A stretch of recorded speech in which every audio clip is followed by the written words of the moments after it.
Alright, in this scene we have Holly kind of pondering her life. The extreme wide shot on the beach. Some nice waves there. And, you know, it's a nice shot. It's an expensive video camera, but it just doesn't look filmic at all. It really looks like video. So let's see what we can do. We'll double click the shot, hit the filters tab, hit slash to drop film styles. And this time we're going to go right for the S gamma amount. This was shot outside, of course, in the daytime. And notice the amazing difference this gamma curve brings into the shot. Here's without it and with it. It just makes it so much more real. You know, you can feel the sand. You can taste the water, the salt water in this shot. And it goes from this video kind of look to very picturesque, and except for the sky. You know, the sky didn't look that great before. It doesn't look that great after. And this scene is kind of an intense, kind of a dramatic scene. So we want the sky to be more dramatic. So we're going to now look at this tint section. Cinematographers, when shooting, you know, when we want to bring out detail in the skies, a lot of times we use a grad filter, either a colored filter like a blue grad, or an ND filter, an ND grad, which is neutral density, which is just going to bring down the exposure in the sky and just create a much more dramatic sky. And you see this in movies all the time. You see it in car commercials all the time, which is this band of dark sky at the top. And it's, you know, it's part of the cinematic lexicon. It's part of the language that your viewers understand. And so that's what we're going to do with the sky in this shot. Now, one tip for using tint for the sky is that you want the gradient direction to be 180. It just is going to work better that way.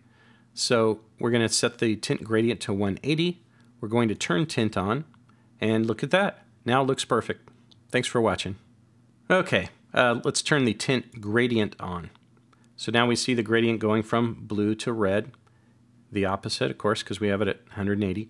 And instead of red, I'm going to change I'm going to bring the saturation down all the way. And the transfer mode here, I'm going to change to darken. Let's just try using this tint to darken the picture. And then the tint gradient shift, we're going to adjust that so that the tint gradient is only affecting the sky, the very top part of the sky. And now we can twirl open the color parameters and change the hue to purple, to green. You know, we could change it to like the sunset, sunrise kind of look.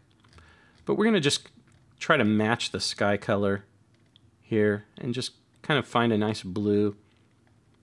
Okay, so we've kind of made the sky just look very nice and like a very nice rich blue color, which looks nice. If we turn the tint off, we can see that it's just kind of more drab.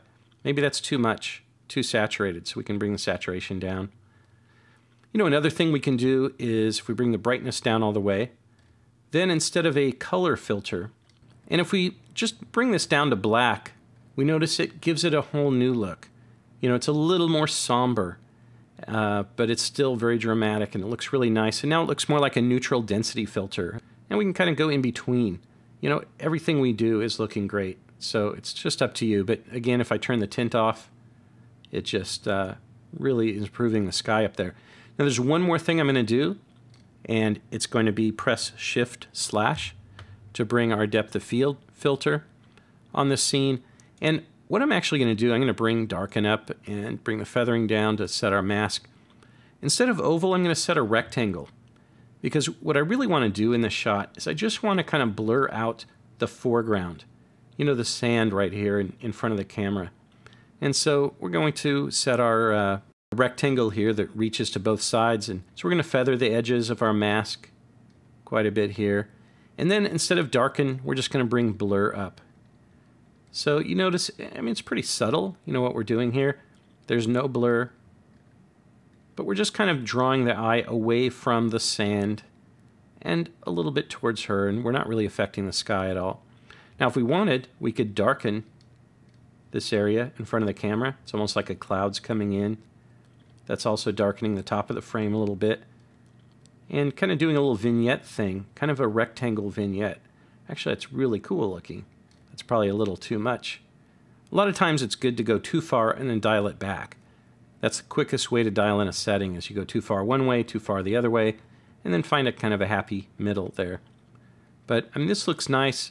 You know, the other key to doing any kind of filter in any program is just keep turning it off and looking at the original and notice really what you're doing to the picture. But I just think that this has added a lot of kind of drama and story to this picture. Just the vignette look and the darkening, again, it's just a little too intense, but you know, this is a demo. It's not a real job. I can't get fired. Let's go back up to here to Film Styles and let's turn that off. That's just with the other filter. So, you know, we've made a huge difference in this shot. I'm going to remove attributes and say OK.